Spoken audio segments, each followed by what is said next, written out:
Today we're welcomed by Nicky Silvano, Managing Director of Webber Engineering. Webber's a northwest manufacturing business specialising in steel fabrication and pipework, but over the last few years they've been one of the region's biggest growth stories, and Nicky's got really interesting views on innovation and how they apply to a business that's fundamentally, as he puts it, about burning torches, grinders and welding, and his plans for the future, as well as his career journey over the last 20 years and how he became MD of Webber.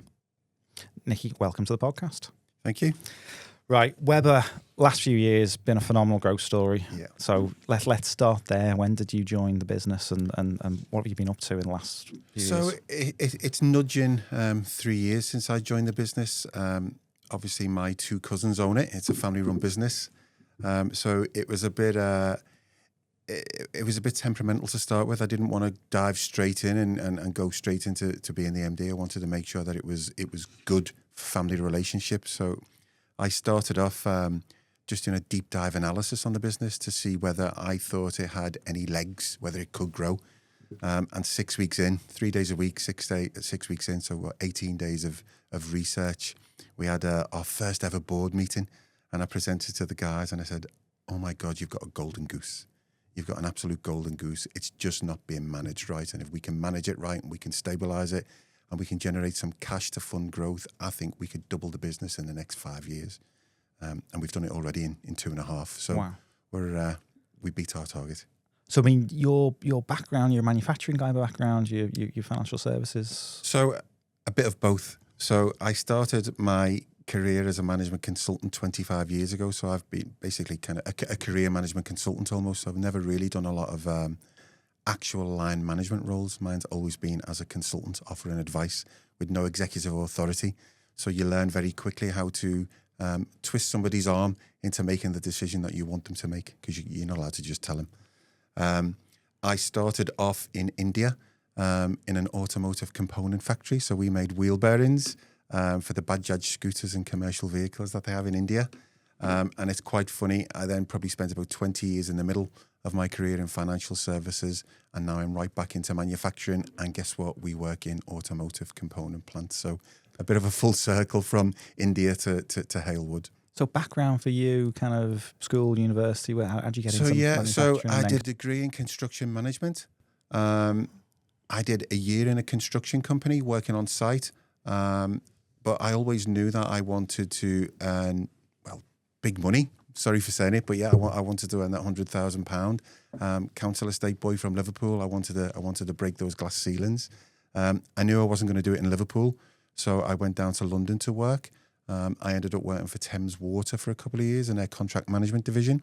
And then I did some work for the Heritage Lottery Fund doing cost control on big projects. We had a really fancy office in Sloane Square. So I used to spend my lunch times with my CV. Back then, you couldn't email them around, and I'd be knocking on the doors of all the recruitment consultancies in London. I managed then to land a job with a management consultancy, a UK-based company, and they sent me to Bombay. I didn't actually know what a management consultant was till I got there on the first day of work. But the idea of travel and that route to earning proper money was what really excited me. And yeah, India was just fantastic. So all that early career, that's all sort of high risk stuff. It's kind of going out there on your own. So what shaped your early attitudes to kind of work and being willing to take those risks and put yourself out there? I don't know. I mean, I guess if I was a psychotherapist looking at myself, I'd probably say it was something to do with being that council estate boy. The chip on the shoulder, and then no one's going to help you, so help yourself. And then. So I went to St. Edward's School in Liverpool, and my mum and dad were working class people. You know, my dad was a welder, actually. Works for one of our competitors right now. And my mum worked in a sewing machine factory. And they worked really hard, and they worked overtime to make sure that they could pay the school fees and stuff. So I felt a little bit obliged to them on one hand to do something bigger and better. But yeah, I definitely think it was something to do with that working class hero type thing. So it's seeing the hard work and the commitment your family put in, and not letting people down. I mean, mum and dad were both really hard workers. My mum was an incredibly ambitious person. So I said she worked in a sewing machine factory. But when me and my brother started university, the first two in the family, my mum decided she wanted to go. And she went and did a degree and a master's in fine art. And she past everything herself. So a very ambitious and driven person. And I think you pick up a lot, don't you, from your parents. And my dad, incredibly hard worker. He's in his late 70s now, and he's still working. And he's still on the tools. Still working, yeah, absolutely. So mum and dad kind of help set your direction. Early career mentors. I mean, we talk a lot about young people struggling to get into the workforce, and young people trying to, particularly now, kind of working remotely, and so the rise of AI taking those bottom rungs off the ladder. Yeah. What were the opportunities you had when you were a young fella, to kind of the role models you had in business that you saw, okay, their behaviours I'm going to emulate, so that's something that works. I see something there. So I was fortunate to get on the graduate scheme with Thames Water. And Thames Water had just been changed from a national company to a PLC. So they brought a whole new board of executives in, and a whole new tier of middle managers from the commercial world. And there was loads of really fantastic, bright people that I worked with for a couple of years in Thames Water. But I think there was a bit of me as well. So, you've got to see an opportunity, haven't you, and take it. So I remember there was a Panorama documentary on about Thames Water having 40% leakage in its pipes in London. And the next day, the chief exec at the time was a guy called Ray Greenshields. You remember, from the Greenshields stamps family? He was one of those. And he phoned my boss up, who was like 3 levels above me, and said, you need to get a contract sorted, and it needs sorting in the next 4 or 5 weeks, because we're all over the news. So we had an emergency meeting that afternoon, and my boss, again, 3 levels above me, said, who's going to do an acetate presentation to the board next week, telling them what the plan is? And nobody put their hand up. So I did. I'm 22, and my boss just laughed and went, you haven't got the experience or the knowledge. And I said, I reckon I can do it. And he gave me a couple of mentors to work with, so I didn't do it on my own. He gave me a couple of 40-year-old civil engineers and lawyers who could help me write the contract. And we got the contract up and running in 6 weeks. Wow. We did it. So then I got a role as a project manager within Thames Water. But your career was limited in Thames. There was a real corporate career structure, and I knew it was going to be 20 years before I got the role that I really wanted to get, and I didn't want to wait 20 years. I didn't want to wait 5. So then I left Thames, went and worked for the Heritage Lottery Fund, because I knew it'd be right in central London by all these recruitment consultants. And then, just punted my CV out there until I got a job that, again, gave me opportunity. So when I went and worked in consultancy, you didn't get a lot of training. My boss just kind of went, there's an automotive component plant in the middle of Bombay. There's the plant manager. He needs to get more product out, and you've got a year to do it. And for me, again, it was just about sort of spotting the opportunities and making it happen. So we did loads of stuff in that plant on maintenance, because machines were often going down. So we did loads of work with the maintenance team on kit marshalling and single, what was SMED? What's that? Single method exchange of dies, or whatever it was. All of that lean type of stuff we did in the factory. And we increased throughput by about 30-40% within a year. So you're self-taught at this point. I mean, you're well. When I say self-taught, I mean it was in the days before Google and AI. So you'd have to go to the bookshop and buy a book. But I just went and bought all the books on lean. The Toyota Production System and Deming's Out of a Crisis and all of those texts, and I just read them every night until I completely understood them. And then just have a weekend. You're in Bombay. You can't fly home from Bombay. So have a weekend socialising. Half the time you were socialising was more like a workshop with your boss or your colleagues on what have you done in your plant, and how do I get the same thing out of my plant. But I mean, listening to you talk, the kind of the water company analogy, that being held back or being told, look, this is the structure, you're going too fast, you're too ambitious, or there's a pathway. You're not a corporate guy, you don't fit into that kind of trajectory that somebody else has set. You've set your own trajectory, and you've worked with smaller consulting firms. It's not the Bain and Company. Yeah, or no, I never McKinsey's. worked for the big guys. Not for any particular. I mean, they're all good. Yeah, you can't deny they're good at what they do. But I liked working for the smaller. They call themselves boutique consultancies, don't they? So although I didn't want to be part of the corporate world, I suppose I indirectly was. So I spent a lot of time working in the city in London for all the big finance houses. Zurich Global Corporate, QBE Reinsurance, worked for all the big banks, so RBS and Lloyds and every single one of them. So I was very involved in the corporate world, but because I was a consultant and an outsider, I didn't have to stick to their corporate regimes, if you know what I mean. You like that freedom, you like that. Yeah, I like that freedom. So I still had to do the board presentations and, fantastically well-prepared presentations to their people. But if at the end of the project I didn't want to continue, I could just say, I'm done. My contract's over. I'm going over there. Yeah. I'm going to work for somebody else, which I did quite often. So I moved around a lot. I don't think I spent more than 2 years anywhere in my whole career. So 3 years with Webber's a long time for me. And I think I'll stay for quite a while. I mean, that's great advice for somebody who's early in the career is move, excel, move quickly, have more ambition, but don't stay in the same place for more than 2 or 3 years. Yeah, I think it depends on what you want in life, doesn't it? So I've a number of times I've done a little bit of career mentoring for friends and colleagues where they've said, I'm getting made redundant from a line management role. I think I want to be a consultant. And I've said, okay, good, if that's what you want to do, but you need to understand the pros and cons of it. So I spent 25 years living out of a suitcase, staying in hotels. Every Monday I was up at 4 a.m. I was getting on a flight. I was getting on a train. I was driving to somewhere crazy. So I had tons of air miles and tons of Marriott miles. But you're away from your family for 4 nights a week. So it can be tough from that perspective. And in my early career, I really enjoyed it because somebody else was paying for my travel all around the world. In my latter career, it wasn't as exciting and glamorous. So would I give that advice to somebody young? It depends. If they've got the appetite, then yes, absolutely. But if it's somebody who's a bit more steady, then I'd say no, consultant is not the way for them, and probably the corporate ladder might be a better way. Being at home, more structures, more predictable. Absolutely, yeah. I'm interested. There's been an announcement as we're recording, a big project around construction in Liverpool. I'm interested. Construction's moving more the way in manufacturing, and you came from a construction degree and then you went straight into manufacturing. Are you seeing, the future of construction being more akin to traditional manufacturing business offsite as kind of fabrication, assembly, new technologies being introduced to overcome shortages in workforce? So you see in the construction industry starting to look more like manufacturing, or and I think the construction industry, particularly the tier ones, they are very corporate in the way they do things. When you get to sort of, we're probably like tier 2, we work for the really big guys. So we work for the Vincis and the Wilmot Dixons and the Kias of the world, and then below us there's people who subcontract to us who are like tier 3.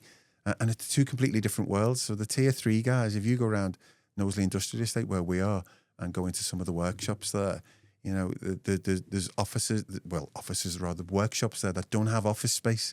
They've got a little porta cabin in the corner. They don't have a meeting room. They barely have a mess facility. The MD's in a set of oily overalls. And then, you come to us and we're mid-tier and, we're starting to look like the corporates with branded clothes and all that sort of stuff.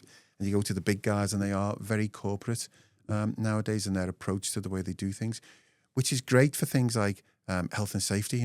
People don't die on construction sites the way they used to in the 1970s and the 1980s. So that's a really good thing. I think they are more corporate. Yes, it's changing. I don't think it's ever going to be completely like manufacturing. That everything you do in the construction world is bespoke, isn't it? Really.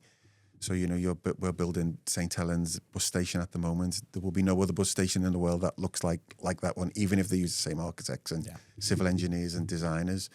Whereas if you work in manufacturing and you make a widget, you might make 1,000 of those widgets. So it's a lot more predictable, isn't it, in terms of how it works. And I think looking at some of those technologies they use in technological sort of thinking, if you like Lean and Six Sigma and stuff in manufacturing, works in a factory, and it works a little bit in the construction. But because everything's bespoke, you've kind of made your mistake before you've worked out how to fix it, and then you're not redoing that project again. So almost sometimes the continuous improvement stuff it's a bit of a waste of time because you're not going to redo that project because each is bespoke.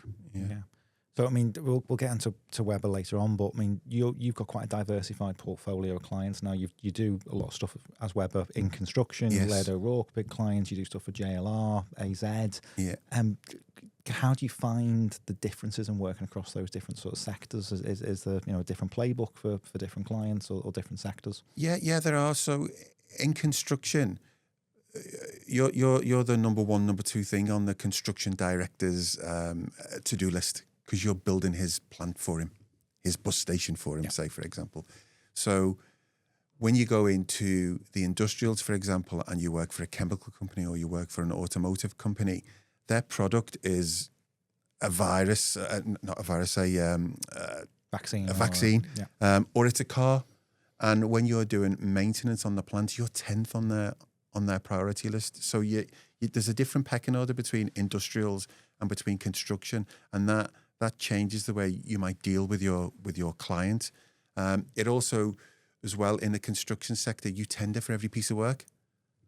Whereas in the industrial sector, once you're on the framework, as long as your price is right and you keep doing a good job, you keep winning repeat work. So it tends to be a bit easier to do it.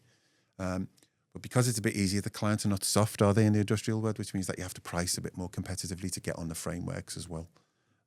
So you have to think differently about both sectors. Yes, absolutely you do. That's interesting insight. So there are differences between kind of protocol, and you'll have different account managers on, and you'll have different approaches. And you have to, like I say, you've got to deal with the clients differently. But in terms of skill set, it matters not which sector you're in. So our lads who are coded welders on stainless steel can be coded welders. It's the same coding in the construction sector as it will be in the industrial sector. Our lads, if they need a ticket for an IPAF or a PASMA, so they know how to build a portable tower, for example, then that's the same training course, whether you work in construction or whether you work in the industrial. So for the lads on the ground, for the workforce, it doesn't really make a difference, which is also good for us because it means that we can resource schedule. If we've got too many guys in the construction sector and there's a bit of work to be done in the industrials, we can shift people across quite easily. So people like that. Is that part of the appeal of working for Webber and working guys like you, is you do get a variety of work? For some it is, for others it's not. So we've got some guys who completely love the construction sector because every 2 weeks they're on a different job and they get to travel around and see different places and meet different clients. And then we've got guys who are working for us in some of the industrials. So there's guys who've been in Land Rover Jag for like 10 years. But they love it there because, you know what, they live in Speak or Garston just down the road and they can ride the bike to work. They know what hours they're going to do. They know what wages they're going to pick up. So it's very predictable and they like it. Whereas the guys in the construction sector are the ones who like a bit of variety, and they might have an overtime week where they get more cash, and they might get a Saturday where they're doing something. And we've just had guys down in Lingfield Racecourse this week putting a bridge over a canal. So it's completely different every week. And I think some of them love it. And some of them like the industrials, and then there's guys in the middle who don't mind where they go. And you obviously you moved out of consulting for other people to being your own man. So what was that trajectory for you? What was the point where you thought, actually I can go off and consult directly myself, or did you always sub for other people? So I did 2.5 years working overseas. I worked in India and Malaysia and Borneo, weirdly enough. That was a bit mad, working in the jungle. I did 2.5 years. And then again, as always, that 2.5 years I got a little bit bored. Borneo, go on. So you're dealing in factories in the jungle. Go on. So in Borneo, they had a state-controlled electricity supplier. And when you went to their head office, you could have been anywhere in Europe. It was a beautiful big tower block in the middle of Kuching. But 5 kilometers away from Kuching, when you went into the jungle to the little sub-office where people paid the bills and they contracted for guys to chop the vines down off the power lines, it was completely different. It literally was like stepping into the front page of National Geographic. You're sitting having a coffee and next door there's a peppercorn plantation and cloves and cinnamon and all these mad spice smells coming. So we did loads of work on making them a much more efficient business. That was crazy. That must be a big culture shock. I mean, working, the local politics, the local business culture. How did you adapt to that as you were consulting? Yeah, I guess we were just young and daft, and I was working with a load of guys who were young and daft and bright, and we were all just very chameleon-like. We knew that we had to fit in with the local culture if we wanted to deliver. There was no mentor, there was no kind of local, this is how it's done, guys. You had to learn as you went and build your own way through. You had to learn on the job, working in the middle of a Muslim community was completely different. Friday, for example, Friday prayers, so at 11 o'clock, your day was done on a Friday. but then the client expected you to come in Saturday morning, which you're not used to doing that when you're in the UK, are you? When you're in a 9 to 5 office job. That was one thing. The heat is another thing, obviously. So you need to make sure that you're conditioned everywhere. You're still wearing a shirt and tie. You're doing man from and you're in the middle of the jungle. You've got a shirt and tie on, and there's people looking at you like you're crazy. But it was fantastic. It didn't scare me. It was just like, wow, this is brilliant. Who gets a young guy from a council estate in Liverpool, and I'm working in the jungle in Borneo, and somebody else is paying for my travel. What did your mum and dad think at this point? I think they thought I was mad, actually. So my mum and dad had never been to Southeast Asia, and actually when I was in Malaysia, it was Millennium 2000, and they came over, and we went to Phi Phi Island in Thailand. We went to Singapore. They just thought it was great, seeing their son working on all these fantastic countries. Fantastic. And then you got to the point where you want to do more stuff in the UK. You moved into financial services. So I came back to the UK, and again, straight back down to London. Now that I've got a bit of a CV and I've been around the world, and I can claim I'm a bona fide management consultant. Was that part of the plan? Was it always international experience, boutique consultancies, and then come back and not necessarily? I think I would have stayed overseas, and I probably might have even still been there today if we'd have won more and more projects. But the nature of the consultancy I was working for us, the next project was in the Philippines and the next one was back in India. And I didn't want to keep traveling. I wanted a home base. So I came back to the UK. And then I knew then, sort of on that flight on the way home, I knew I'm in London next week and I'm going to get the big job and I'm going to land £100,000 job. And then, I did. And I started working for a lot of the smaller boutique consultancies. And at that point, if you think about in year 2000, a lot of management consulting had been done in manufacturing, and consultancy was looking to where does it go next. And financial services was a big thing. So all the big guys went in, Deloitte and Accenture and all of those guys, and then we followed them in the small boutique consultancy. That's really interesting. So the manufacturing thing was naturally kind of coming to an end, or the change was coming to an end, and then you got the .com kind of boom about 2000. So you've got between 2000 and 2008 when financial services kind of got smacked over the head. So you saw the opportunity of pivoting then as the financial services going to be the next growth sector. You're in the Blair years. Absolutely. And even 2008 didn't hurt us, because when companies get hurt, guess what? They want management consultants to come and help them out. So it worked for us. And I was very busy during that period. And the thing for us was, you realise very quickly when you get into financial services, the deal makers in RBS, for example, with 10,000 employees, only 100 of those people are the bankers and the deal makers. The rest of them are working in big sheds, processing mortgage applications, processing loan applications, counting cash and coin back in the day. So basically big factories. And all we did was take some of the principles from manufacturing and apply them inside those big sheds. So talk us through that then, and some of the projects, or where you can, what's the clients you worked with, what kind of projects do you land? Are you coming into financial services from manufacturing consulting background? So if I think back to like Lloyd's PPI, do you remember the big PPI scandal? And all the banks had to set up like virtual banks the next day to deal with PPI. So I think Lloyd's needed to set factories up with 6,000 people who were going to process the PPI applications. And when they put the processes in place, the regulators immediately came along with, and if you don't process it within 56 days, you're going to get fined. And they hadn't designed the processes to go through in 56 days. So we worked with the people on the shop floor to make sure that they could process the applications quickly. So we set the organisation and the process up to meet the fine deadlines, if you like, so that we could get everything done within the 56 days. And then once we'd done that, we then put a measurement framework in place so that the local sites could measure themselves and report back into head office, who reported back to the FCA, to make sure that they were processing applications quickly and efficiently and not getting fined. So do you find they always had the right KPIs in mind, or were you going in and kind of doing your root cause analysis and mapping out processes and going, you're measuring the wrong thing, guys, or you're looking at the wrong... They didn't always have the right KPIs. So often enough, and it wasn't just on that PPI project, but a lot of the financial services companies that we went into, like I say, they're very focused on the deal making, the front end.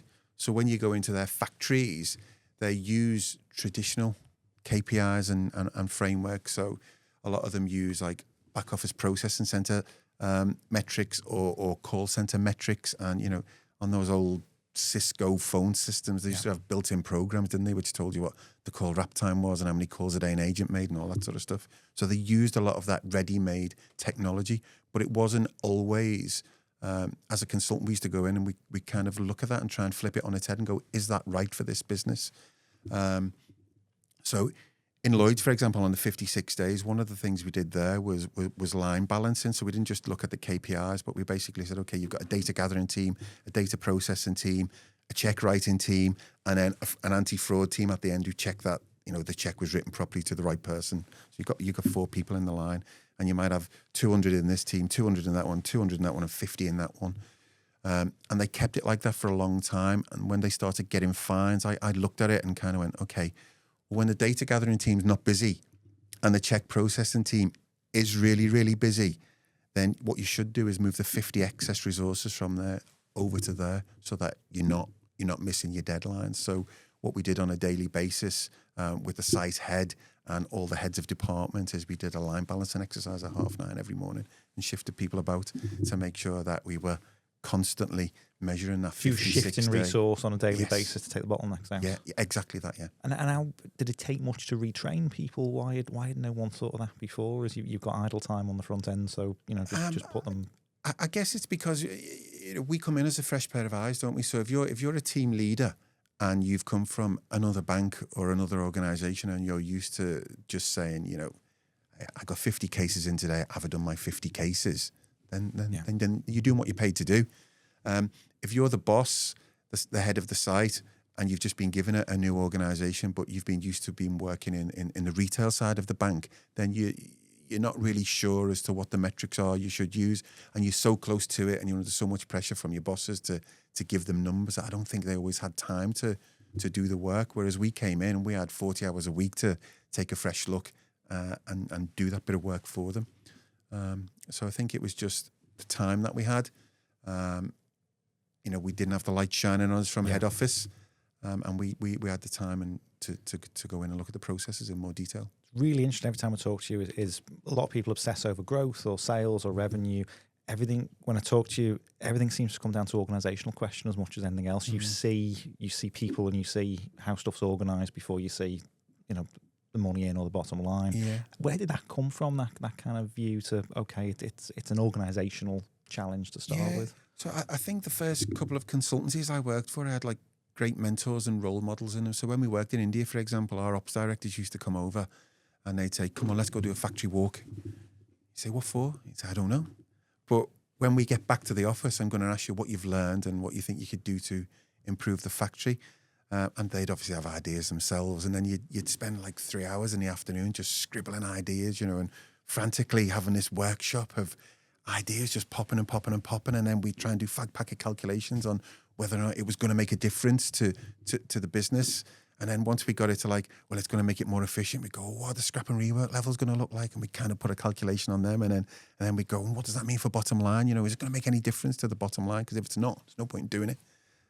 So I had some great mentors and role models in doing that. And then when I came back to the UK, I worked for a consultancy called Implement Consulting. And the 3 directors of that were just like, they were 10 years older than me.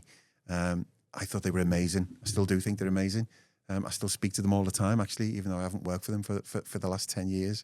And yeah, they would just do the same. You know, you'd walk around you say, well, you know, when you're walking around a financial services site, it's not like a manufacturing site. You can't see it as much, can you? So we do the factory walk. We call it a factory walk, even though it was a shop floor in a fancy office building, maybe in the city. The call centres. Yeah. But what we'd also do is we'd go to like the data manager, and we were doing big data in 2000 before it was a word, you know. So we'd go and give us everything from that Cisco system. And then we'd go to the HR team and we'd say, give us everything on payroll and man hours and how many man hours are applied to that process per week. And then we go to the finance guy and we'd go, if you can you give us a breakdown of everything inside the P&L, and can you give it to us by team or by business unit or whatever? So it wasn't necessarily a factory walk. It was a get your head inside the data and sit in a meeting room for 2 or 3 days until you got a feeling and you saw a pattern. And it was, okay, right, we've seen a pattern in that information. Now let's deep dive into it and see is my hypothesis true? You test your own hypothesis. And then once you test it, you try and put a value on it before you went back to client. And then before you went back to client, because in the world of consultancy, they were paying you a lot of money, you triple check it to make sure that you never went into a meeting and got questioned and were wrong. And we were never wrong. I don't mean we were never wrong in the first instance. We were never wrong by the third iteration. By the time you got there. So were you always a data guy? Have you always been someone who loves the spreadsheets, or did that come after? Did you always reduce everything down to a spreadsheet and map out process? I've always loved spreadsheets, but I mean, I've met loads of consultants and people who call themselves business analysts, and I describe them as Excel jockeys rather than business analysts. They're not business analysts. They can write a VLOOKUP and they can do a few macros, and they're amazing on spreadsheets, but they're Excel jockeys. A true business analyst, to me, doesn't just know how to work the spreadsheet, but can actually walk the floor and relate the numbers to what he's seeing and put that into paint a picture, and then go back to a board of directors and say, here's what I think you need to do to change and improve your business. And you're sort of fellow, you spend a lot of time sitting with people when you're doing that consulting. You kind of watch your job and just sit with you and observe. Yeah, absolutely. I was always sitting next to people. The first 6 weeks in a project, I reckon I spent 3 weeks during the day sitting next to people, and 3 weeks in the evening in my hotel room mining data and seeing what it told me about things. And if there was no data source within the business, we'd just put paper-based sheets in place. We'd say, do tick boxes on that until I've got information. How do you capture that kind of institutional collective know-how, all the stuff that employees on the shop floor are doing that isn't documented or isn't appreciated by the board or isn't appreciated by senior management, why we do things the way we do it? Is that part of the consulting process as well, as to be able to say, look, there's the hard data, but here's the qualitative insights I've gained from spending time with your people? What we used to do when we did final present, we would always start off for like the first 10, 15 minutes in a boardroom. And we used to love getting the senior managers and the directors and the board off the feet. We go, right, guys, you want to grab your coffee and come with us? And we'd have another meeting room set up. And we used to do what we call brown paper process flows. I don't know whether you've ever seen them. Old tech, but amazing. So you decorate a wall with the brown paper and you do a process flow. So rather than in a piece of A4, it was actually 20 meters long.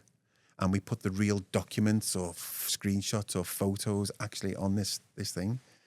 And we'd walk the process with a couple of people who actually did the process as well to the board of directors. And then we'd give them all green and red pens, and we'd say, we've just walked you through the process, warts and all. The red pen is where you think you can fix something, and the green is where you think you've got something amazing that you should repeat in other parts of your business. And then we'd spend about 3 hours, and these guys would be like, oh my God, that's like the best board meeting I've ever been to in the last 20 years, because it was just so interactive. On your feet with biscuits. And then at the end of it, all the green and red was theirs. They owned it, which meant that when we went back to the boardroom for the last half an hour and we presented our recommendations and conclusions, they already own them. So the clever psychology there then to how you get people bought in. Yes, we were trying to get, you were getting buy-in from the top and from the bottom at the same time, because we took people from the shop floor into the meeting with us, and we gave them a real career opportunity, because they're stood in front of board of directors and the first level administrators, and they're presenting to the big guys in the business, and they'd be nervous and stuff, but it gives them a load of exposure. So the team are bought in because we've done pre-work with them, and then by the end of the session, the board are bought in, and then we go back with recommendations and conclusions, and I think 99% of the time we get a rubber stamp to start Monday. Fantastic. So you spend a few years. How many years is it you focus on financial services? Probably about a good 15 out the last 25. Okay. And what made you did you pivot within financial services during those 15 years, or was it always a similar kind of thing you were doing? I guess the market moved that way, so I just moved with the market. And I think once you're in financial services, and you've got one company on your CV, the other financial services companies like people who've already worked in financial services. So It's a hard market to break, but once you're in for a long time. Very London-centric? Or? Very London-centric, yeah. So, we were always down Fenchurch Street and, all those sorts of areas, London Underwriting Centre and all of those big fancy buildings in the centre. Is it word of mouth referral? Is it how do big financial institutions find consultants? What's the kind of the sales process? I work for the smaller guys, so a lot of it was word of mouth. You do a good job, and then people move on, don't they? Right. So I think financial services, unlike manufacturing, in manufacturing, I think people stay for life. think in financial services, because people are capitalists by their very nature, they move, don't they, every few years for a bigger number. So you do a job for one client, and then they've moved, and a couple of years later they phone you up again and say, hey, do you want to come and have a look at this bit of business for us? So yeah, a lot of word of mouth, I think, for consultancies and financial services. And 2008 comes along, that changed the game significantly for you. So you've alluded to there was still work for consultants even after the global financial crisis. Yeah. So 2008 global crisis. But we just continued to work. I think at the time we did some work for G Money Home Lending, and they had a shed, a factory, a call center, whatever you call it, with 300 or 400 people in there who'd been selling mortgages between 2000 and 2008, just selling them like hotcakes. And then all of a sudden people start defaulting on the mortgages because it's 2008 and people can't afford to pay the mortgage. And you've got 300 or 400 staff with extrovert sales styles on the phone. And all of a sudden they're phoning people up saying, hey, Mr. Borland, you haven't paid your mortgage. Would you like to pay it, please? And it was a really difficult transition for them, but they needed consultants because they were a little bit like, what do? We don't know how to fix this problem. People are defaulting on the mortgages. We're having to repossess houses, which we don't want to do. Yeah.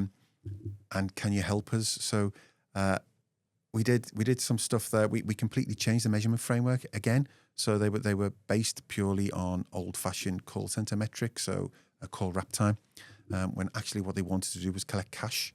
So we changed the metrics to cash collected. And then all of a sudden, the cash collected started to just go up. And I think we made like a 25% improvement in 6 weeks. But the good thing there was, and some things happened by accident rather than by design. So the ops director there at the time, I think he was an ex-England athlete when he was like 18. So he never made it to the full GB Olympic team. But he was obsessed by personal bests. And once we put the cash collected metric in, he had personal best by day, personal best by team, personal best by week, and people were getting rewarded for collecting the cash.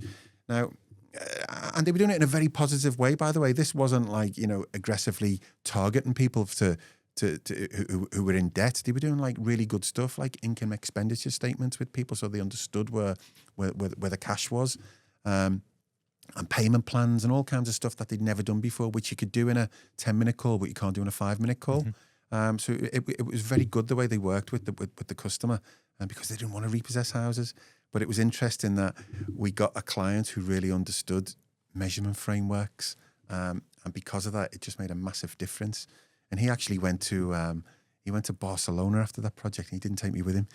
He went and did the project on his own. He was a really bright guy, and he went and did the project on his own. And he phoned me about 2 months later. He went, "Oh my God, I've got 25% in Barcelona too." By changing the measurement framework and obsessing over personal bests. And was that done as a pilot project? You said 6 weeks to kind of get the first result. Did you kind of pick a particular team within a call group and say, okay, you're going to try this new tactic? Yeah, that's exactly what we did. And we went low tech again. So we used whiteboards and marker pens. But rather than the team leaders use the marker pens, some of the psychology we used is at the end of every hour, you yourself had to go up to the whiteboard and put what cash you thought you collected, so they keep a little scratch pad on what they thought they collected. So you as an individual going up, writing your own scores on the board. We weren't doing it. Your managers weren't doing it to you. You were doing it yourself. And it created like quite a good culture. People were enjoying coming to work again. So yeah, they're the great projects when you're a consultant, when you get results, but the staff love it as well. And that sounds like the human psychology bit, and even the way you've turned it around into a target for salespeople, because salespeople want a sales target of what's sold, and it is essentially the same thing as money you brought in. So that was all kind of the human psychology piece, and that was a deliberate effort from you guys from past experience, or I guess it's just the number of times we've been into organisations and turned the measurement framework on its head. So it's one of the first things I used to look for as a consultant. I go, what are they measuring and why? And if they measure that and people get better at the way they measure, will it have an impact on bottom line profitability? And often enough you go, no, it's not. So they must be measuring it wrong. So that was your starting point. And then you'd look at the measurement framework, and you look for alternatives and have meetings with the client about the alternative ways of doing it. And basically little sort of almost mini workshops on how you think psychologically, if we change the measurement framework, it will impact the business. So you mean all this is stacked up? You're a change leader. You are. Change is your, what I do. Your bag. So you come to Webber to do change management again. Is how did the Webber story start? So first of all, like I say, I went in and I did a quick and dirty analysis to see if it was doable. And I'm like, oh my God, this is a golden goose. This should be a 50 million turnover business, but it's going to take a while to get there. I mean, that must be music to the owner's ears. That's when someone comes in and says, they're just really pleased. I mean, I think they thought it was a bit nuts when I said it was a golden goose and it could get to 10, 20, 30 million. But now, almost 3 years in, we're nudging the 10 million. They believe me, which is a good thing. So I did the analysis, and then they said, well, why don't you come in and do the MD's role? And I said, no, because I don't want to do the MD's role. That's not what I do. I'm a change agent. So I'll come in and I'll do 3 days a week for 6 months, and we'll change and we'll stabilize the business and we'll get some cash in the bank to fund growth. And at that point, we'll review what I do. And we did all of that, and we did stabilize the business, and we did get some money in the bank, and we were starting to think about growth. And Stephen, who was then sort of incumbent MD, he said, I've been in this seat for 16 years and I'm stepping back and you're the MD. And I went, oh no, when are you doing that? And he said, on Monday. So I then said, well, I'm not doing 5 days a week, I'll do 4. So I went from 3 to 4 days a week. And then because I'd made a lot of change in the business and I knew we were in this much more financially healthy position, I could then start to strategize with Alan, our commercial director, on how we could organically grow the construction sector. And he's done a fantastic job at doing that in the last couple of years. And then how we would take the industrial model we had inside Land Rover Jag and move that on into new clients. And we found a few new clients there. And then working with you guys and Novel and Phil Anders and Jim Mooney and all of those guys in the advanced manufacturing and all of that sort of stuff. We managed to get into some supply chain events with the RTC. Yep. So we started talking to them about how do we get into defence. And we've recently achieved JOSCAR with the help of all of those guys. And we've recently achieved Cyber Essentials. So we've now got the 2 tickets that you need to start talking to the defence guys. We've started talking to them. We've opened a few doors and we've landed a little bit of work in the defence sector. So it's starting to pay dividends. I'm hoping that, in a year, 18 months' time, it delivers significant revenue growth for us. That's another market you're looking at getting into and seeing the growth opportunities and seeing the trajectory of the world. Yeah. What was it then when you kind of you did your first few weeks in Webber, you walking around, what was the biggest single thing that you led you to the conclusion that, okay, golden goose, where was the operational gap that you thought, right, easy, quick win? Control. So like I say, for me, it's deep diving into the data as well as going around the shop floor and speaking to people. So I went and did a focus interview with every single employee, some of them one-on-one, some of them in small groups, whatever way they wanted to do it. At this point, you're not MD, you're a consultant being brought in, so absolutely. People are a little bit more relaxed. And one of my meetings was over a coffee and a bacon butty, literally on Parliament Street, because the guys were working on the project, not in a meeting room or anything. Talking about, I asked them all the magic wand question. If I give you a magic wand and you were MD and you had 3 choices, what would you change about Webber? So scribbling notes and got lots of stuff. And then you're looking for, what's the consensus opinion, aren't you? Everybody says they want a pay rise, but you kind of have to stick that one nearer to the bottom of the list until you can afford to do it. But other things that they spoke about, you're going, okay, well, 5 or 6 people have said that, so there must be something in that. And then I went away and I got what data was available. And as you would imagine, in a low-tech business, there wasn't tons of data available, so some of it I had to collect myself. So, one of the first questions, which tells you there's no real financial control, how many vehicles have we got? Don't know. How can we not know how many vehicles we've got? So, I do a count up. Well, Tony's got one, and you've got one, and he's got one, and Bob's got a van, and Dave's got a van, and we've got an 18-ton commercial vehicle, and we've got 2 flatbacks. We've got 18. Okay, good. And then 2 days later, we found another 3. So immediately, even without having data, you're going, there is evidently a lack of financial control in here. So how can you grow a business without financial control? Then I looked at our fuel spend. And at the time, I think the business turned over 4.2 million and fuel was 100 grand. And I'm like, it's not a taxi company. It's a steel fabrication company. And fortunately, We used fuel cards. So the fuel card provider had tons of data, which was great for me. So I downloaded the CSV file and looked at it all and found that there was 12 vehicles registration plates that we'd put fuel in that the business didn't own. So we did an amnesty on fuel pilferage. We basically went out to all the guys and said, we know you're filling your wife's cars up, right? It's not happening from Monday, and it's a sackable offence in future. And we're now a 10 million business, and our fuel bill's 90 grand. So £10,000 less, and we've doubled the size of the business. So there was loads of things like that. Stephen, the MD, said, how do you manage and control of finances? He says, I check the bank account every day, which is a great answer. But it was like, and what else do you do? And there was not much else other than checking the bank account. So one of the first things I did as the change guy was sit with the senior management team and put together a cash flow. And now as the MD, I look at it every single day and I go to the accountant, what's landed in the bank? Yeah. What are we expecting in the next 4 weeks? And then I speak to Alan, commercial director, and say, what are our projects looking like? And then I speak to the contracts managers and say, you know, you're midway through that project. How many guys do you need next week? And we do tons of planning and forecasting. Do you organise that on kind of the P&Ls on divisional basis or on project basis? Who sort of, you know, factors so we want to do all of that. So we made a change from Sage Accounting to Xero. If Sage are watching this, they're going to hate that, aren't they? But Xero becoming a lot more popular. I grew up with Sage Line 50, and now everyone's on Xero. I mean, so Xero's brilliant for us because in the transition, we used it as a bit of a Trojan horse to go down the line you've just spoke about. So we now have a P&L by each contract manager, and we have individual project management cost value reporting now, which we never used to have. So I can now see how much turnover you've brought in by industry, by contract manager, and our information by project to see whether or not we've made profits on a project is getting better. There's still some data integrity issues there, but we've got the framework and the process in place. How did you bring, kind of, if you're doing that consultant's analysis of where's the money going, the financial side, how do you bring that together with the costing side? Presumably there was a costing metric there, there was a kind of set of book prices and stuff, or did you have to work on both at the same time and kind of bring them into alignment? So that we had to work on everything financial. Hence probably why, as an MD without any financial training, I ended up getting the FD award. Yeah, which is a bit of a, what was it?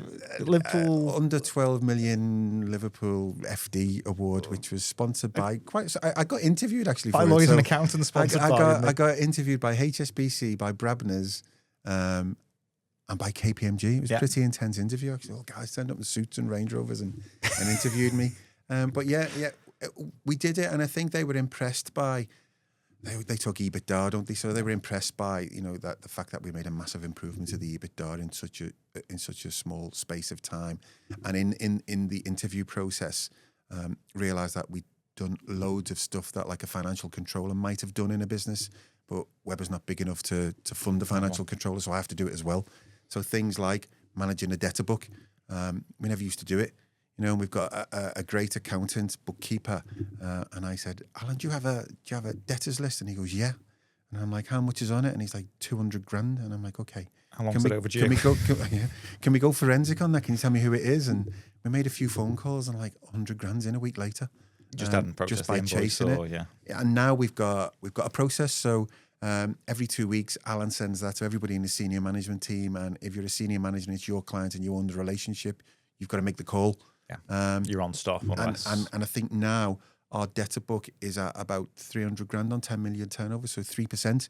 And we googled it the other day and said, what's world class? And it said 2.5%. Most businesses are 7.5 to 10. So is that relationships as much as anything else? The fact that yeah, definitely. So our business, construction and industrials, is all about relationships. So in a lot of businesses where the finance assistant might do debt chasing by sending a snotty email. It doesn't work like that for us. And especially in construction where maybe you're 70% of the way through a project and you've applied for 70% of value, but the client only thinks you're 65.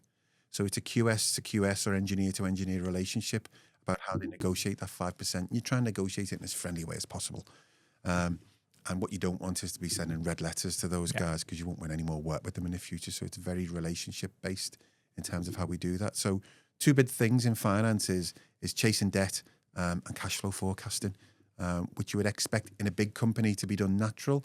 But guess what? Small companies don't do it. And I think that's one of the reasons why we in Webber have grown so quickly, because we put tons of effort into planning and forecasting now. And I don't believe a lot of small companies do. I think that's a big growth area, actually, maybe a training area for some of the organisations like yourselves to look at, is how do you teach the small companies how to do planning and forecasting. I would have thought that cash flow piece was gospel. Or, that would be the first. No. Before the bank balance, that would be, okay, No. where are we against plan? Yeah, listen, what's coming I've in? been What in are my FTSE 100 options? companies and seen it done terrible as well. It's not just small companies, it's the amount of companies that are poor at planning and forecasting. And my view on it is accountants like to be penny perfect. Right? You don't need to be perfect, you just need... And you can only be perfect on looking behind you. Right. What happened last week? Right, I spent £100,000 and 81 pence. In forecasting, you can't be that precise because you're trying to guess what the future is. So accountants don't particularly like it, do they? Because they don't feel, I'm a little bit uncomfortable with this. That future doesn't balance properly for me. So I think, if you, with your ops director's hat on as well as MD and FD, you kind of go, well, we've got to do forecasting and planning because I need to know how much resource I need in a couple of weeks' time and whether I need to recruit today. With my HR director's hat on as well. You brought new... that brings us on to an interesting point. You brought new people in the business. The headcount's grown significantly, which is not true of all manufacturing businesses. A lot so we've new gone tool in from automation, but you're not bringing in new people. But you are. Yeah, we've gone from 40-ish to 70-ish. So we've recruited about 30 people. In fact, we've recruited about 45. We've stuck with 30. Construction industry is terrible for sort of churn and turnover in the first few weeks. Yeah. Lads come to you and go, I don't like it here, and they don't even tell you they're gone. They just don't turn in on Monday. But we've had loads of good guys who stay as well. And it's not just in the workforce itself. We've recruited into the management team. So, we've recruited a contracts manager who we nicked from one of our competitors, and he's brilliant. He's bringing in work and doing a fantastic job. We brought in a new estimator. We've got a new young guy in our drawing office who's got a degree in architecture. He's absolutely fantastic on all those CAD systems. We've got an undergraduate QS. So our QS in front end now, our commercial front end's got 3 fully qualified graduate quantity surveyors, which again, I don't think competitors at our size have invested in that professional front end. And that gives you a degree of nuance and understanding, particularly construction, I guess, of what... Yeah, absolutely. So when we're near the end of a project and you're doing final accounting stuff, QS to QS relationships are really important. Now, if we just had like an estimator or a contract manager who had a spreadsheet where he did a price, they're not as confident in those negotiations. So I think our QS and commercial front end, because they've got better relationships and it's a lot more professional, I think they're maximising the amount of money that we get out of a contract and helping us improve our net profit position, not just the turnover position, which is equally important. There's no point in going to 10 million, you don't make money. And the relationship the QS and the client is really important as well, because they're you're going to be excluded from a lot of work if the QS is not there more. We've had a hard the time. QS has a lot of control over whether or not we win work in the future. What have been the kind of this rapid period of growth, rapid period of change? What have been the bits you've kind of backed off on? There's got to be some maturity to you as a change agent, saying some things we can't do yet, we're not ready for. I've got to let there be some give in the system. How do you? So how do you quantify cultural that? change is a tough one, isn't it? And I say to people, people say, well, if you throw double the resource at it, can you change the culture in half the time? And the answer is no. Like, there's a gestation period, isn't there? It takes a certain amount of time to change someone's way of thinking. Now, if you've worked in an organisation for 15 years where you've never seen a computer and you used to plan on yellow bits of post-it notes, then to get you to start planning inside a planning system, you just can't do it overnight. I can't go and give you a laptop on the shop floor on Monday and go, start planning on that on Monday. I've got to take you through a number of iterations to get you to the point of modernity. What's modern and what's the latest tech and how do I get onto that? That's one thing. The other thing is an aging workforce. So, we've got guys who are 71, 72 that work for us and they don't want to open an iPad or a laptop. And I've got to respect that. I'm going, well, that's fine. you might stay till you're 75. I'm not going to put pressure on you to have to do that. So cultural change has been a big thing for us. And we've failed on a few things as well. We've tried a few things. So we tried an online app, Bright HR, where you can clock in and clock out of the site every day. You can put geofences around the site and your phone knows that you're on site, and you clock in and you clock out. And then at the end of the week, we get a CSV file, upload it to Xero, and it pays everybody's wages. Sounds amazing, doesn't it? Great technology. Big brother, boss is snooping on me, no one trusts me. Yeah. On me. Some of the guys were saying, that'll know if I'm in the pub on a Wednesday night at my darts match. I'm like, no, it won't, because there's no geofence around your pub. But they don't necessarily understand it, or they don't want to understand it. And again, I've got to respect that. I've got to go, okay, maybe it's a step too far. So we wound back on that one. Will it be something we reintroduce in the future? I don't know. Maybe it will. It's not hamstringing us right now as a business, and it's not going to stop my plan to get from 10 to 20 million. So yeah, cultural change is a big, massive one. But I try my best. If any of the lads who are site-based lads come into the yard, I bring them in the office and I go, what's happening on site? What's the latest talk? What are people saying?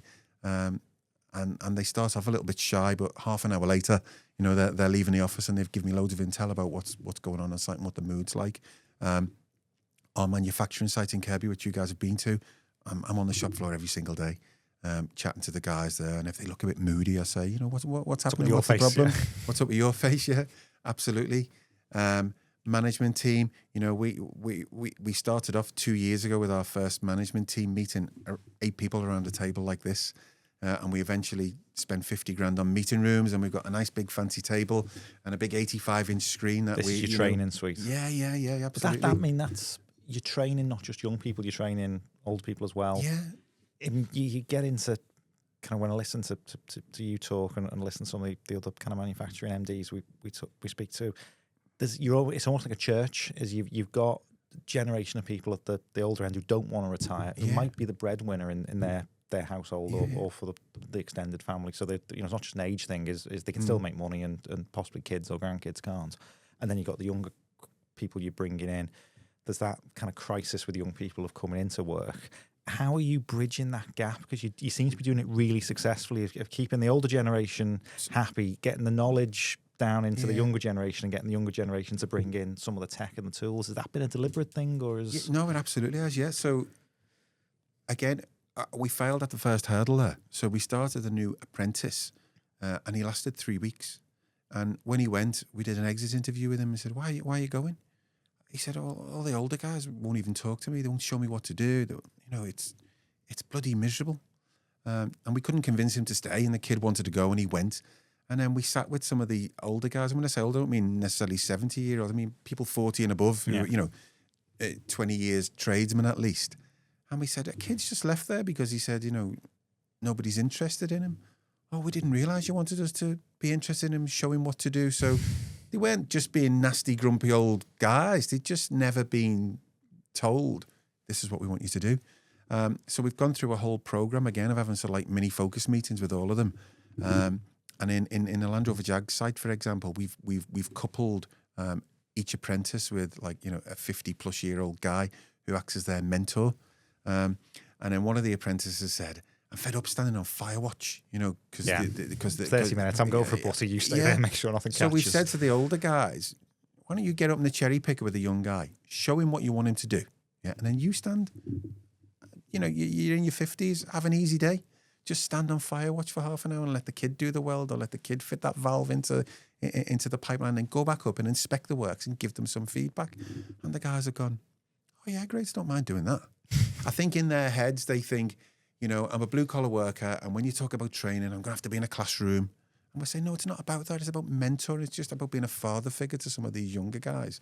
And I think since we've done that and had the conversations with them, and they've realised it's not such a difficult job, they're now actually starting to enjoy doing it. And the relationships between the younger guys and the older guys is getting better. Is that, the conscious lot of conversations at the moment about young lads checking out society and the manosphere and all that sort of thing. Is that something people in middle age are embracing? Is, okay, you get to be a role model, you get to show somebody the ropes, you get to bring them on, you get to show them the discipline and the behaviours as well as the skills they need. Is that something you find actually fires people up? Some of them, not all of them. We'd be lying if we said it was all of them. But again, you know, from a cultural change, I've got to accept it, haven't I? If you're a guy who goes, I want to do 8 till 4 and I want to weld all day and I don't want to teach kids, I've got to go, okay, fine. But more than half don't have that attitude. They go, oh yeah, great. You know, I don't mind working with, you know, Max or whoever it is, and they are embracing it and they're doing a good job. In fact, they come back to us and say, you know, like he hasn't got a certain tool, and I know you're supposed to buy your own hand tools, but he's only on apprentice rates. Can you give him some money? So there's a few of the kids, you know, we've gone round to Screwfix and bought them a bag and stuck a couple £100 worth of tools in it to give them a bit of a start, and that's because of feedback from the older guys. That means a lot to somebody though. If they're meant to get their own tools, and you're saying, look, give a list. Yeah, and then one of the other sort of older guys has said, you know, you're asking that kid to get up in the cherry picker with me all the time, and he hasn't got his IPAF certificate, so I have to drive it. But if he had a certificate, he could drive it. And we're going, okay, well, we'll get him on a course. So we're getting feedback, which is telling us how to manage the younger guys as well, you know, and what courses to put them on. It's not just me in the office saying, right, we need 5 guys with an IPAF license. It's the older guys saying, if you want that young guy to be good at his job, you need to give him better PPE, give him some tools, get him on a training course, and then I can work with him. So it's starting to work for us. Where are you finding your talent then? So the young people coming in, local FE colleges, straight from school, word of mouth. Yeah. So because you employ a lot of local folk, don't you? Yeah, we do. So the engineering college in Birkenhead, right next door to Camellards. Yeah, welding. Obviously, they produce amazing pipe fitters and amazing welders, and most of them go into Camellards, so they've got to produce it to a high spec. We've got a really good relationship with the business development director there. And when he's got a couple of good kids in his engineering class who are not with Camellards, he'll phone us up and go, do you want to interview this kid? He's really good, by the way. I wouldn't give you anyone who wasn't. And we interview them. And the 4 or 5 he's given us, has been 100%, success rate. We've taken them in. So he's kind of assessing them not just for their technical skills, but for their attitude to the workplace. Do they turn in on time? Have they got clean overalls when they come in? Do they communicate with them if they need to take a day off from college or whatever? So he's given us good kids. And then if you notice, we've rebranded every single one of our vehicles, and we've put a sign on the back of every one of them with an 0800 number saying we are hiring, we are recruiting. So we get phone calls as well. And we use a standard interview process. But because we've grown and that's a really good filter, because that's a proactive. It might be your mum or your dad that says, right, send your CV to these, but that is itself a kind of first filter, isn't it, or first hurdle is will you call somebody up cold and say, any work going? Yeah, and because we've recruited 20 guys on the tools in the last 2 years, and they've now decided they like working for Webber and they're going to stay with us, guess what they tell their mates? They say, I used to work in fast track engineering, and my mate who's a welder there said he wants to leave, and I've told him to come and speak to you guys. So people are referring, and then we've got a lad, it's just called the Lads WhatsApp group. It's all the welders and pipe fitters and site fitters, and every now and again we put a little note on there offering a scalp fee. So if you can recruit someone, you get £250. And that, I think we've spent about £2,500 on that in the last year, because the lads they like working with the mates, don't they? And they like working with, if you're working on a construction site with 6 guys, you want to know that the other 5 have got your back and are doing good quality work. So when they recruit, they tend to only recruit the guys who are good. That's something that's missed so often from kind of all the strategic national hoi polloi agenda is actually, if somebody doesn't turn in, then I've got to cover their work, or if somebody does a crap job, I've got to unpick it. That self-selecting group of not letting your team down. Yeah, so we've got a really good workforce at the moment. Really, really good. And I think, dare I say it, if you did one of those HR style surveys, I think they'd all say, they enjoy working for Webber. How does it differ for management, and how does it differ for kind of advancing people? Because you've also brought people into kind of more managerial roles. Yeah. Is there a different sort of playbook for that? Yeah, so I think the guys on the tools are less interested in the growth strategy. They want to know that the business isn't going to fold and they're going to have to be made redundant. They just want to know they've got a job for life, essentially. Yeah.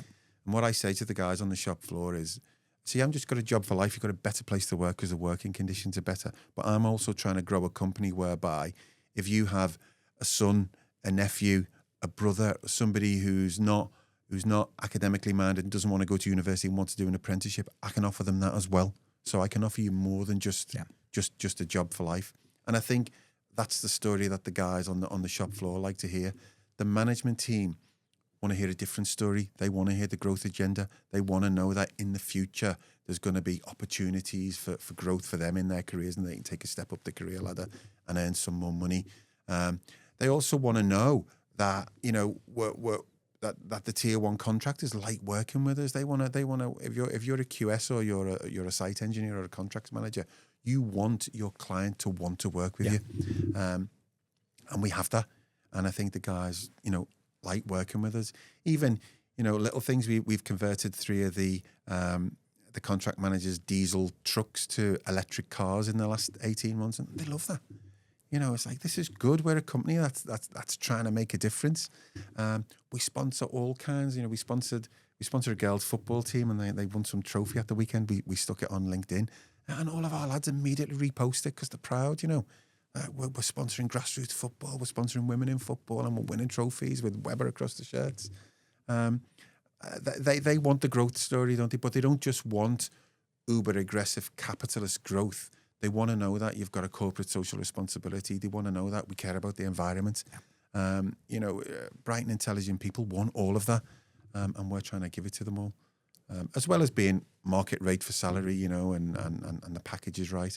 And we also do 4 fantastic nights out a year. So and you do charity stuff as well for Whitechapel Centre and your 3 Peaks. Yeah. So the 3 Peaks, we did that last year. We got about 10 of us to do it. I can't remember the number, but I think we raised about $5,000 for the Whitechapel, the homeless charity.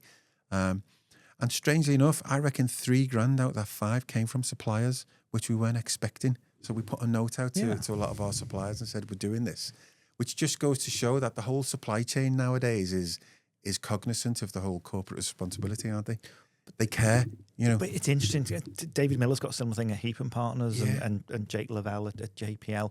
It's genuine with SMEs like you guys, and it's not part of a deliberate, marketing consultants not coming and said we need a corporate social responsibility, but it is natural, honest investment in local communities. Seeing we got 200 quid off Kirby Skips. These are rough, tough guys who drive skip wagons, but they care that we're doing stuff for charity. Do you know what I mean? Yeah. And they're a supplier to us, but they only give us a skip a month. It's not a massive account, but it just goes to show that people do care. Fantastic. So, done the people change management bit. You've looked at digital tools and kind of bringing some digital transformation into it. Is there a playbook now that you've developed at Webber that you think actually, we could go on acquisition hunts, we could go looking for people kind of in our supply chain? Is there something else? What's next for that knowledge base now you've got it? So I often use the term with our managers, and I scare some of them. I say we should always be sale ready. They say, you're selling the business. I say, no, we're not. We're not selling the business. Why would we sell the business? We're growing and we're having fun in doing it. But if you're sale ready, it means you're bankable. Yeah. And the banks will lend you money, right? And we want to buy a new site at the moment, and it's £1.5 million. So we're not going to be able to fund it all ourselves. We're going to have to borrow. And I need to be sale ready when the bank manager comes in and says, show me your latest MI, show me your suite of KPIs, show me your finance system, show me all those numbers. And we are now. And we weren't 2 years ago. So digitization, like I say, going from Sage to Xero is just been fantastic. I mean, the front page dashboard in Xero is just incredible. It tells you how much money you've got in the bank. You just get your iPad dashboard off and and you just sit with the bank manager and you go, and it's in Xero, so he knows it's trustworthy information. The data integrity is absolutely fantastic and gives him everything on a page. If he then says to me, what's your order book looking like? We've got a cash flow forecast, and I was sat with the bank manager last week, and I'm saying, that forecast for the next 9 months, by the way, is 75% booked. It's not a real forecast. When you go to next year and the year after, that's a forecast based upon historical information. But the next 9 months is booked. Is that normal for your industry? I suppose it's normal for companies at the 10 million level. It's maybe not at the 3, 4, 5 million level. So, to a bank manager, he's going, okay, that's booked, that's good. So that's a real number. That number that you're telling me you're going to achieve this year is accurate to within 95-96%. And I'm like, yeah, absolutely, we're going to low risk, very credit worthy. Absolutely. So because we've now got systems in place, that helps us out. We need a lot of standards in our game for both industrial and construction. So ISO 9001, 14001, Achilles, Chas, Construction Line, Just Car, Cyber Essentials. Those guys come in and audit you every year. The audits are getting easier because I take the guy into the meeting room now, and on our 85-inch screen, I bring up our central drive. And on the central drive is everything electronic. So the guy says, show me that all your vehicles are MOT'd. Right, there you go. There's a file on every single vehicle. Have fun, have a look through it. Right, show me your skills matrix, and show him it, and he goes, okay, that guy's skill looks like it's coming to an end. Can you get the actual certificate up? And we get the certificate up because it's scanned and put onto the system. Welding traceability. So he says, okay, talk me through that job you've just done in St. Helens bus station. Show me all the welding logs, and we go, okay, well, Billy on the 17th of March welded that butt. And here's his codings to go with it. And they go, okay, that's pretty good. So because we've now got a central drive and everything's Microsoft, so it all talks to each other and there's no conflicts and all that sort of stuff, and it updates in the cloud and all that sort of stuff, it means that all of those meetings go so much smoother. It's not just those meetings. So our clients ask us to upload stuff to their QA systems. So if you're building St. Helens bus depot and you're getting towards the end and you've got to do your O&M manual, the guy wants to see all of our drawings, all of our welding logs, our insurances, and now the contract managers just go on their iPads and they click and drag up to client portals. Whereas in the past we'd have reams of paper and we'd give it to the client, and the clients would go, oh, come on, and then we'd get somebody in the office to scan it, and then we'd send them a zip file, and it's just. But now that we've got a lot of digital stuff, it's making it a hell of a lot easier. And I think the next step for us is to take a few of the younger guys from the workforce and make them digital angels. So working with you and your team to develop some iPad-based shop floor job cards is where we want it to go to, so that it all instantly backs up into the cloud and we've got everything recorded. That's kind of real foresight of what you need to scale next. And yes, absolutely. It was Barclays' Eagles kind of was the inspiration for it, wasn't it? Was that model? So have you got a plan for how you're going to bring the kind of the right young people on to sort that change? Are there going to be tensions with older hands, or like, hang on, these guys are rewriting the process? So maybe, but I've already been around the shop floor and had a chat with everybody. And I've already tapped up Matt Butcher, one of your guys, and he's already been out and met one of the digital angels, one of the guys from the shop floor, and had the meeting with them. And I pre-prepped Matt and the guys and said, it might be a little bit of a tense meeting because the guys have never done anything like this. And, don't be too highbrow in the technology talk with them, because all we're really looking for is an on-the-floor job card. And Matt had the guys eaten out of his hand by the end of the hour. Like they were all best mates and they want to come and see your humanoid. And they're already talking and getting on with how they develop the job card in an electronic world. So it went way better than I ever expected. And I think I've already identified who the young business angels are. We've also been to the older guys and said, do you want to get involved? Kind of knowing they probably say no. And they've said, no, not really. Leave it to the young crowd. So they're not offended. We've told them and we're already engaging. So Brilliant. And for kind of, you've said Webber's looking at a new site and expanding, and you're on the road to that 50 million turnover figure. When do you back off? Where do you kind of bring on the next generation and start to say, actually, I'm moving into a more NED role? What's your kind of trajectory? So right now, and the reason we're looking for a bigger site is Kirby limits us to 10 million turnover. Just simply because of the size of the site. Now, we could subcontract work out, but we don't want to do that because our clients want us to fabricate it. And we've got grand ambitions, and we think we can get to 20 million in the next 3 years. We've had loads of strategy meetings on how we're going to do it, and it's a real plan. It's not That's just huge. It's not just it was 4 point something when you came in, was 4.2. 4.2, 22, 23? Yeah, 23, yeah. Wow. So we've put an offer in on a new site. I'm not going to tell you where it is.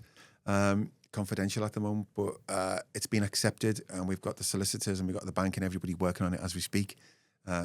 We're fingers crossed we'll have the keys around about May, June time. Good time to move in. That's twice the size of our existing site, which means we can grow to 20 million quite quickly. And then we're going to keep our existing site, maybe use it as a satellite site if we think we can nudge through the 20 million to get us to 30, at which point I'll probably start stepping back a little bit. I think one of the reasons why I really like being in Webber is because it's not corporate. And I think once you start nudging that £30 million line, you start becoming corporate with a real corporate structure and having to do annual performance reviews and all that sort of stuff that I really don't want to get involved in. Right now, we've got 4 directors and it's quite flat. Everybody's got our phone number. Anybody can call us. And we like managing in that sort of, I think all the 4 directors culturally are in tune with that and we want to stay there. So I would imagine if we do get sort of towards the 30 million, it'd probably be 3 out the 4 of us would be taking a step back. That must be a tough year though. So if you're running the business, growing the business, and you're taking on new sites and you're commissioning and setting up, you've presumably already started planning for changeover and layouts and stuff. Yeah, it will be tough.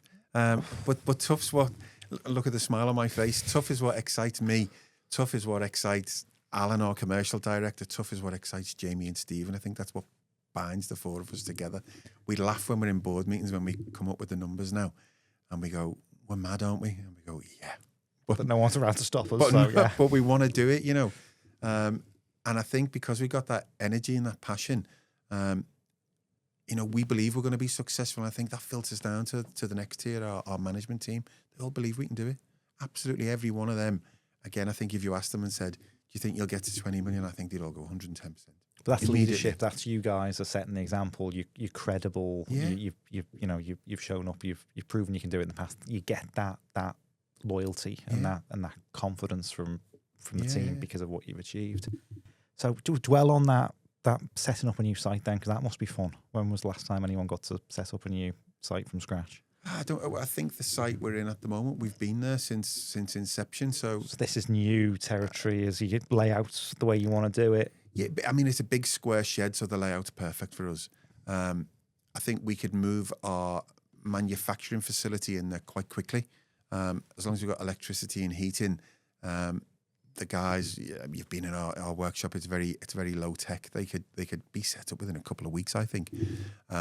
It's the office space that needs the renovation, but we could stay in the Kirby side for 2 or 3 months, just the office alone, whilst we were renovating the office space in the new building, then move over and then lease that site out. So yeah, we're already thinking about it. So M&E's done for shop floor and and all the cells are. Yeah, and the yard space in front of this new site is like 4 times the size of our current space. So we've got a fantastic laydown area. The lorry can move about and do 3-point turns in the middle of the yard and do whatever he needs to do. It's just a much bigger, easier, more accessible site. So, and I think the lads will enjoy working in it. Fantastic.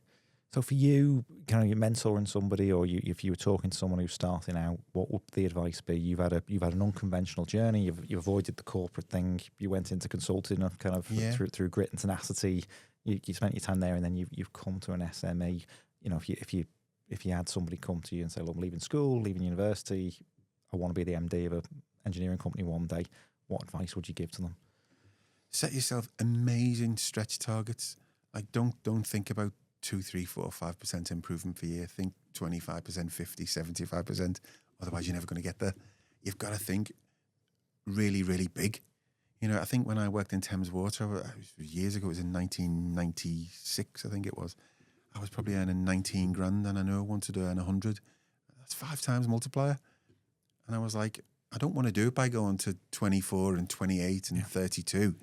I want to do it in massive steps. So you've got to expose yourself, haven't you? So fantastic plan, and then get yourself exposed. And there's companies like Webber where there are role models. So for people who kind of communities that not necessarily, not particularly affluent, and you'd think you'd struggle for those role models. There are role models in local businesses that have done it, have been successful. Yeah, and I think Kirby's got a few. So you've got us, and we've doubled. There's loads of fantastic small businesses. Multi-mesh is your way as well, yeah. But that chap Thomas Ryder from Applied Nutrition, I mean, he's been going 6 years or something, or 12 years, but a small period of time, and he's turning over 200 million quid. He's a lad from Kirby. So grand in ambitions. manufacturing, in a food industry, It's in incredible. Global, he's in that's- 80 countries. That's marketing dominated. The marketing masterminds, the food producers, the manufacturers. Yeah. Yeah. So for me, it's think big, but think really big, and challenge yourself and just keep pushing. What do you think the future holds for kind of UK manufacturing? And there's a lot of talk, and the world's changing a lot. Where do you we've see lost a lot of the going? low-tech manufacturing, haven't we? But I think bespoke manufacturing and high-tech manufacturing, we've still got a decent footprint, haven't we? And I don't think anybody who's got quick and dirty in mind is going to be able to nick that off us anytime soon.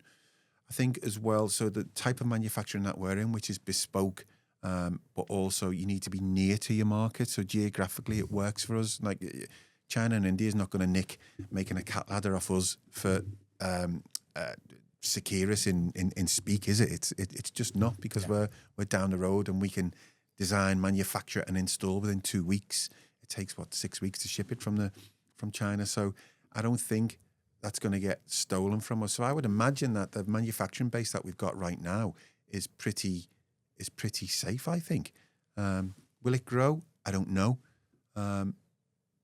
Could it be more efficient and make more profit? Probably. What's the biggest hurdles? I mean, energy costs, staff. Energy costs are a massive hurdle, aren't they? Steel costs for us. Steel's just gone up £200 a tonne in the last 2 weeks for us. We've already priced some projects at the so the Iran stuff's hitting price. steel. Yeah. So you've got to absorb that bump, presumably. Yeah, we've got to absorb it on the prices, the jobs that we've already priced, or the jobs that we're already in, on site. And we're going to have to absorb that. Nicky Silvano, thank you very much for joining us. Thank you.